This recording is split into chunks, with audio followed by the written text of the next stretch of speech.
আওয়ামী লীগে এক ধরনের বেসামাল অবস্থা। একজনের কথার সঙ্গে তার আরেকজনের কথার মিল নেই, একজনের আজকের কথার সঙ্গে আবার পরের দিনের কথার মিল নেই। একই ব্যক্তি কিন্তু আজকে এক কথা বলছেন, পরের দিন ভিন্ন কথা বলছেন। মানুষ আপনার হলো রাজনৈতিক চুক্তি ছাড়া এই আন্দোলনে সম্পৃক্ত হবে না। হ্যাঁ, যেদিন পর্যন্ত জামাত, বিএনপি, গণ অধিকার পরিষদ, চরমোনাই, খেলাফতে মজলিস সহ আপনার হলো হেফাজতে ইসলাম সবার ঐক্যমত না আসবে, শেখ হাসিনার পতনের জন্য এক জায়গায় হয়ে আন্দোলন না করবে, ততদিন পর্যন্ত আপনার হলো সাধারণ মানুষ নামবে না আন্দোলনে। আমি আপনাকে বলছি, নামবে না, গ্যারান্টি নেন নাম। আসসালামু আলাইকুম, আপু সবাই কেমন আছেন? আশা করছি সবাই ভালো আছেন। তো আমি আপনার কাছে দেখাবো অক্টোবরের শুরুতেই নির্বাচন নিয়ে গুরুত্বপূর্ণ তথ্য দিলেন নেতাকর্মীরা, যা আপনারা শুনলে অবাক হয়ে যাবেন। তো আজকের এই ভিডিওগুলো অত্যন্ত গুরুত্বপূর্ণ। তো আমি আশা করবো যে আপনারা এই সম্পূর্ণ ভিডিওটি দেখবেন, আর এই সম্পূর্ণ ভিডিওটি দেখলেই বিস্তারিত জানতে পারবেন। আর এই ভিডিওগুলো দেখানোর আগে আপনাদের কাছে আমার ছোট্ট একটু রিকোয়েস্ট, আপনারা যদি আমার চ্যানেলে নতুন হয়ে থাকেন তাহলে একটু আপডেট নিউজ সবার আগে পেতে আমার এই চ্যানেলটি সাবস্ক্রাইব করে আমার সাথেই থাকুন। আর এখন চলুন কথা না বাড়িয়ে আমরা ভিডিওগুলো দেখে আসি। হ্যাঁ, যে রাজনৈতিক প্রোগ্রামগুলো হচ্ছে কারো কোনো লোকবল নাই। এই ওখান থেকে ভাড়া করে, ও ওখান থেকে ভাড়া করে, এর লোক দিয়ে ও প্রোগ্রাম করে, ওর লোক দিয়ে ও প্রোগ্রাম করে, এই অবস্থা। সাধারণ মানুষ সম্পৃক্ত হচ্ছে না। আমিও বলছি, সাধারণ মানুষ আপনার হলো রাজনৈতিক চুক্তি ছাড়া এই আন্দোলনে সম্পৃক্ত হবে না। হ্যাঁ, যেদিন পর্যন্ত জামাত, বিএনপি, গণ অধিকার পরিষদ, চরমোনাই, খেলাফতে মজলিস সহ আপনার হলো হেফাজতে ইসলাম সবার ঐক্যমত না আসবে, শেখ হাসিনার পতনের জন্য এক জায়গায় হয়ে আন্দোলন না করবে, ততদিন পর্যন্ত আপনার হলো সাধারণ মানুষ নামবে না আন্দোলনে। আমি আপনাকে বলছি, নামবে না, গ্যারান্টি নেন, নামবে না। ওই রাজনৈতিক কর্মীদেরকে নিয়েই আপনার হলো কালভার্ট রোডে আমাদেরকে মিছিল করতে হবে, প্রেস ক্লাবে মিছিল করতে হবে, ভাড়া করা লোক দিয়ে ওই নয়াপল্টনে মিছিল করতে হবে। সাধারণ মানুষ আসবে না। সাধারণ মানুষের এত ঠেকা পড়ে নাই এখনো। সাধারণ মানুষের এত ঠেকা পড়ে নাই ভাই, এত ঠেকা পড়ে নাই। জীবনে ঝুঁকি নিয়ে একটা বিল্ডিং এর মালিক সেই বিল্ডিং ছাড়া নিয়ে এসে রাজপথে গিয়ে মিছিল করবে, অথবা ঘর থেকে বের হয়ে সামনে একটা শেখ হাসিনার পতন চাই একটা ফেস্টুনে দাঁড়াবে। তাদের কর্মের ভয় রয়েছে, তাদের নিরাপত্তার ভয় রয়েছে। এলাকার ভিতরে ছাত্রলীগ, যুবলীগ হায়নার মতো চাকা আপনার হলো তাকায় আছে। একজন মানুষ একটা টু শব্দ করলে গিয়ে চটথাপ্পড় দিয়ে মানুষকে ভয় দেখাচ্ছে, আতঙ্কিত করছে। হ্যাঁ, এই মানুষগুলো জীবনের ঝুঁকি নিয়ে তখন নামবে যখন দল মত নির্বিশেষে এক জায়গায় হবে, এক মতে আসবে। যখন বিএনপি, জামাত, গণ অধিকার পরিষদ, খেলাফতে মজলিস, চরমোনাইকে যারা অবমূল্যায়ন করে, আমি চরমোনাইকে কখনোই অবমূল্যায়ন করিনি। আমি চরমোনাইয়ের নির্বাচনে অংশ নেওয়া নিয়ে আমি কষ্ট পেয়েছি, আমি অবমূল্যায়ন করিনি। তো আমি জানি, আমি বলছি আপনারা অনেক গুরুত্বপূর্ণ একটা শক্তি।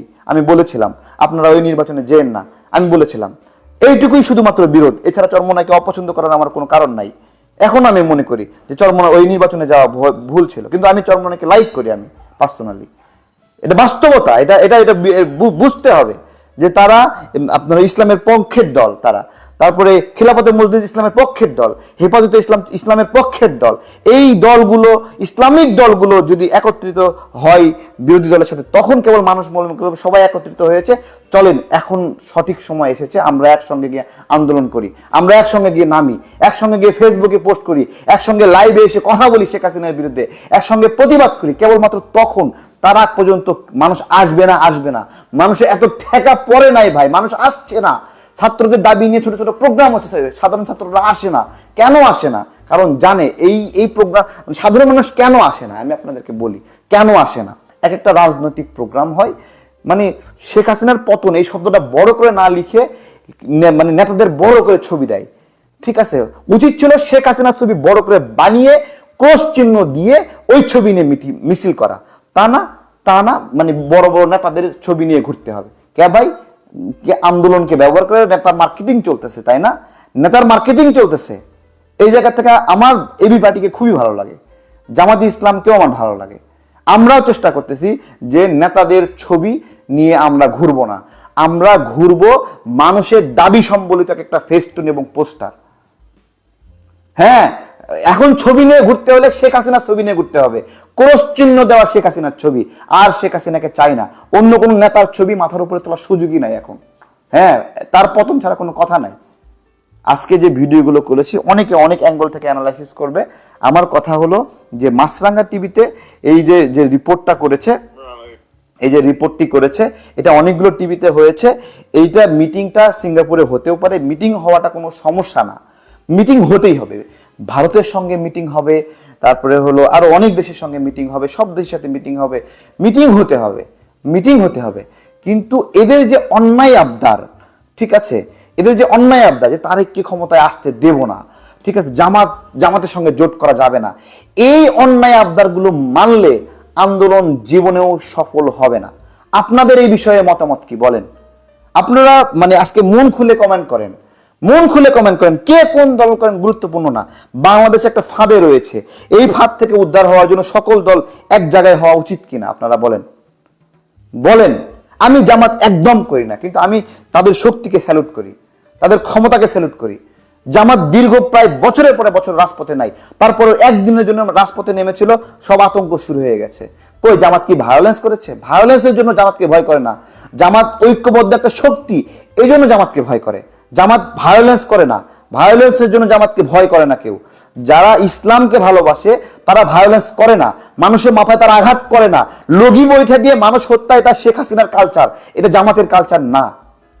হ্যাঁ, জামাতকে ভায়োলেন্সের জন্য সবাই ভয় করতেছে, গুরুত্ব দিচ্ছে, বিষয়টা এরকম না। দে আর ইউনাইটেড, তারা অনেস্ট, তারা ফাঁকিবাজি কিছু নাই, ফাঁকিবাজি কিছু নাই। আপনি স্বীকার করেন না করেন, আমার কি স্বীকার না করলে, আমার কি?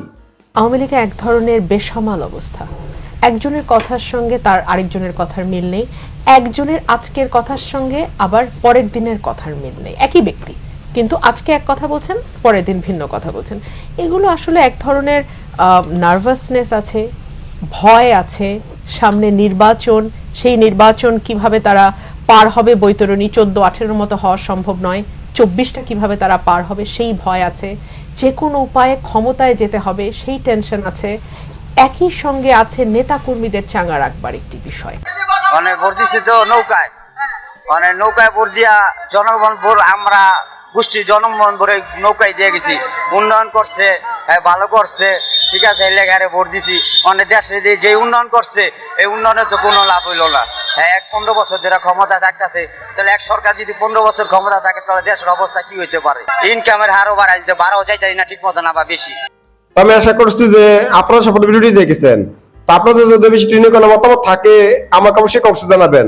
আর আপনারা যদি আমার চ্যানেলে নতুন হয়ে থাকেন তাহলে আমার এই চ্যানেলটি সাবস্ক্রাইব করে আমার সাথেই থাকুন। তো দেখা হচ্ছে পরবর্তী ভিডিওতে। সেই পর্যন্ত সবাই ভালো থাকবেন, সুস্থ থাকবেন। আল্লাহ হাফেজ।